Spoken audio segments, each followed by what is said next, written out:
Bapa, saudara-saudari, umat beriman yang dikasihi Tuhan. Dari Rumah Studi Wisma Sang Penebus Yogyakarta, kami sajikan untuk Anda renungan Minggu Paskah yang ke-7. Marilah membuka hati dan batin kita untuk mendengarkan sabda Tuhan. Dalam nama Bapa dan Putra dan Roh Kudus. Amin.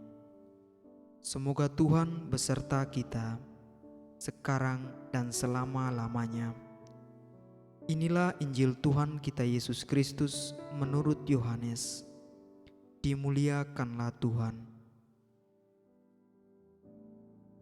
Dalam perjamuan malam terakhir, Yesus menengadah ke langit dan berdoa bagi para pengikutnya. Bapa yang kudus, bukan untuk mereka ini saja aku berdoa, tetapi juga untuk orang-orang yang percaya kepadaku oleh pemberitaan mereka, supaya mereka semua menjadi satu, sama seperti Engkau, ya Bapa, ada di dalam aku dan aku di dalam Engkau, agar mereka juga ada di dalam kita, supaya dunia percaya bahwa Engkaulah yang telah mengutus aku. Aku telah memberikan kepada mereka kemuliaan yang Engkau berikan kepadaku, supaya mereka menjadi satu, sama seperti kita adalah satu.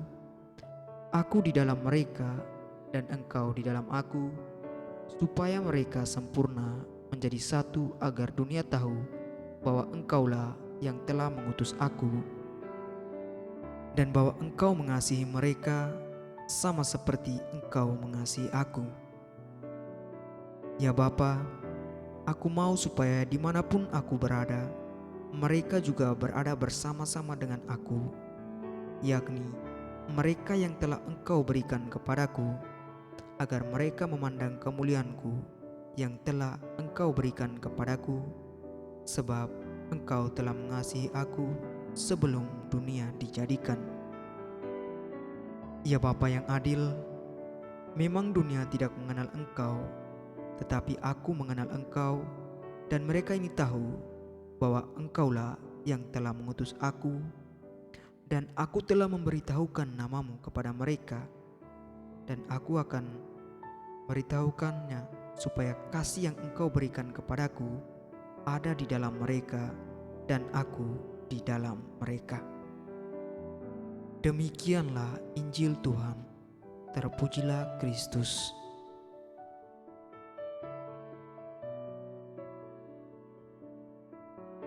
Ibu bapa, saudara-saudari, umat beriman yang dikasihi dalam Kristus Sang Penebus.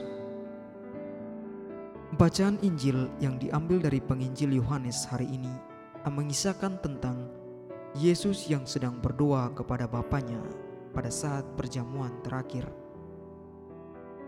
Dalam kesempatan itu, ia berdoa bagi para pengikutnya yang percaya. Bapa yang kudus, bukan untuk mereka ini saja aku berdoa, tetapi juga untuk orang-orang yang percaya kepadaku oleh pemberitaan mereka. Di sini sangat jelas bahwa maksud dari tujuan doa Yesus ini adalah supaya para pengikutnya mendapat berkat dan tidak terpecah-pecah, melainkan satu dengannya dan satu dengan Bapa. Mungkin menjadi pertanyaan reflektif untuk kita masing-masing. Apakah saya dikategorikan sebagai orang-orang yang percaya? Berbicara tentang percaya berarti mengakui dan meyakini bahwa sesuatu yang dipercayai memang benar dan nyata adanya. Hal ini berarti kita dituntut untuk terlibat secara penuh dan sadar untuk mempercayai sepenuhnya tentang sesuatu apa yang dipercayai. Dalam doa syahadat para rasul, kata percaya diucapkan di awal syahadat, yakni aku percaya. Tentu saja ungkapan tersebut tidak terlepas dari konteks iman kita akan Trinitaris. Ibu bapa, saudara-saudari umat beriman yang dikasihi dalam Kristus Sang Penebus. Pertanyaan untuk kita, apakah lebih dari cukup kita hanya percaya atau beriman saja? Hemat saya, kita tidak cukup hanya sebatas percaya atau beriman di mulut dan pikiran kita semata. Lebih dari itu, kita harus dapat mewujudkan iman dalam tindakan kita. Seperti apa yang dikatakan oleh Rasul Yakobus, iman tanpa perbuatan adalah mati. Dalam kesempatan ini, saya ingin mengajak kita semua untuk merenungkan makna kesetiaan dalam kehidupan kita. Dalam konteks Kristiani, kesetiaan sering diartikan dengan iman dan percaya, di mana seseorang menyerahkan totalitas hidupnya hanya kepada Tuhan sebagai penolong dan penyelamat. Namun, kita seringkali tidak setia kepada Kristus. Kita mudah rapuh ketika kita berhadapan dengan kesulitan dalam hidup. Akibatnya, kita mempertanyakan keberadaan Tuhan dan akhirnya kita meninggalkan Tuhan. Mari kita belajar dari teladan hidup Santo Stefanus yang dikisahkan pada bacaan pertama dari kitab Kisah Para Rasul. Ia rela mati demi mempertahankan imannya. Inilah salah satu bentuk dari wujud iman dengan menunjukkan sikap kesetiaan bila sedang berhadapan dengan situasi yang menantang. Ibu bapa, saudara-saudari umat beriman yang dikasihi dalam Kristus Sang Penebus,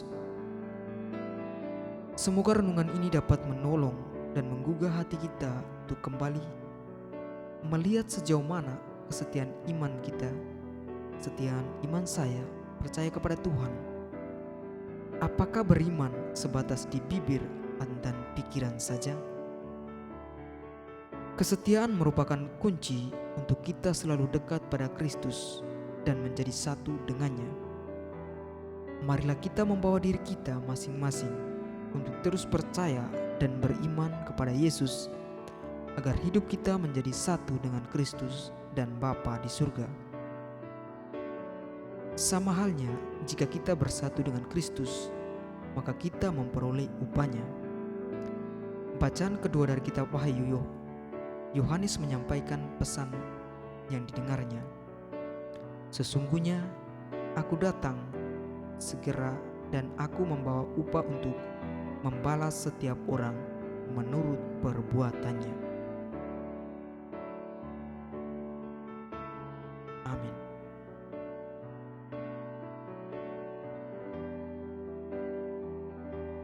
Marilah kita berdoa. Ya Allah, meskipun putramu telah bersatu dengan Dikau di surga, kami percaya bahwa Ia senantiasa menyertai dan mendoakan kami. Kami mohon, berkatilah kami agar dapat selalu bersatu sebagai umat-Mu dan memuliakan nama-Mu. Dengan pengantaran Kristus Tuhan kami, yang bersama dengan Dikau dalam persatuan Roh Kudus, hidup dan berkuasa Allah sepanjang segala masa.